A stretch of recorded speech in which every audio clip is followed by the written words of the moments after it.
Hawa, 8 mars 2024. Charleroi, Belgique, pour la Palestine. La plage de Gaza.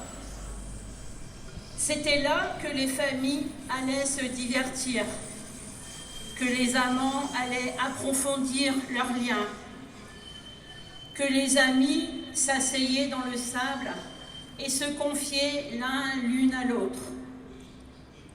C'était là que les gens allaient réfléchir et interroger un monde si peu généreux avec eux et elles, qu'ils allaient danser, fumer la chicha, engranger des souvenirs. Mais aujourd'hui, ces plages sont devenues une torture. Gaza est une région côtière et son sol est sablonneux, même plus loin à l'intérieur des terres. Du fait que désormais près de 75% de sa population vit sous des tentes faites de briques et de brocs, le sable s'insinue partout. Il y en a dans la nourriture, bien sûr, aussi peu qu'il y en ait, un grain indésirable dans chaque bouchée. Il s'agglutine dans les cheveux de tout le monde en permanence. Il entre sous le hijab, que les femmes sont désormais obligées de porter, vu le manque d'intimité. Leur cuir chevelu les démange constamment, et les gens se rasent de plus en plus la tête. Une décision particulièrement douloureuse pour les femmes et les filles, ce qui, soit en passant, constitue un autre détail de la dégradation voulue d'une société tout entière.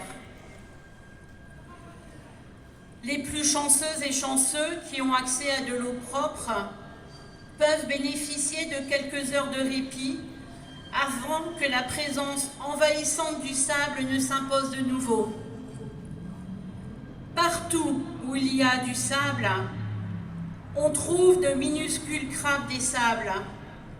Et quand le temps se réchauffera, de plus en plus d'insectes suivront. L'humiliation.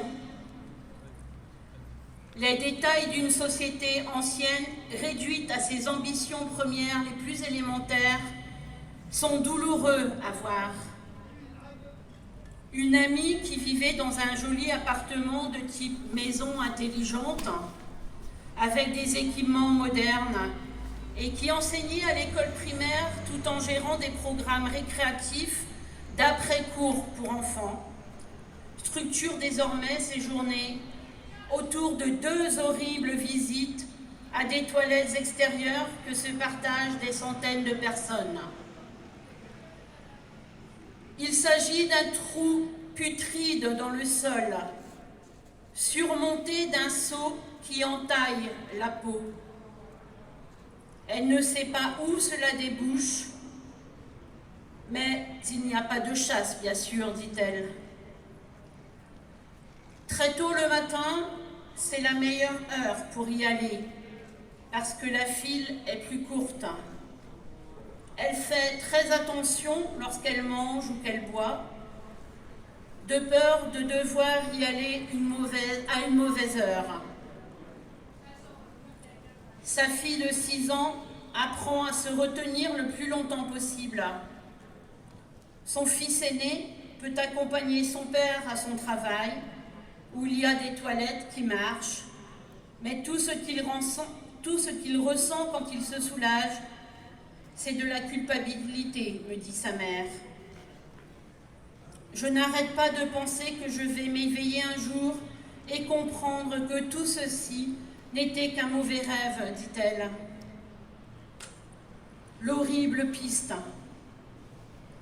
C'est un sentiment que j'ai déjà entendu maintes fois chez diverses personnes dans diverses parties de Gaza. La dénigration de leur existence a été si aiguë, si rapide que l'esprit ne parvient plus qu'à grand-peine à saisir la réalité. Je n'ai jamais imaginé que ceci pourrait un jour être ma vie, dit-elle. Avant de marquer une pause et d'ajouter « Mais je n'ai pas l'impression d'avoir le droit de me plaindre, parce que, au moins, toute ma famille est encore en vie. » Cela aussi, c'est quelque chose que j'ai entendu à maintes reprises chez les gens à Rafah. Ils se sentent coupables d'avoir survécu jusqu'à présent. Ils se sentent privilégiés parce qu'ils ont de la nourriture, aussi ronce et inappropriée qu'elle puisse être, alors que leurs amis, leurs voisins et d'autres membres de la famille meurent lentement de faim dans les zones du Nord et entre le centre et le Nord. Ce sont des gens qui ont marché pendant des heures, les mains en l'air, raillés et nargués par les soldats israéliens tout au long de la route, terrifiés de baisser les yeux ou de se pencher pour ramasser quelque chose, parce qu'il n'en fallait pas plus pour recevoir une balle d'un sniper, un sort que beaucoup ont connu en cours de route. Tout le monde, ou presque, a vu ses biens pillés par les soldats, qui rejetaient sur le chemin ce qu'ils ne voulaient pas. Mes enfants aussi ont vu des morts et des parties de corps humains sur le bas-côté de la route, à divers stades de décomposition. Qu'est-ce que ces images vont provoquer dans leur tête, dit-elle. Eh bien, nous, on va dire, Gaza vivra, la Palestine vit.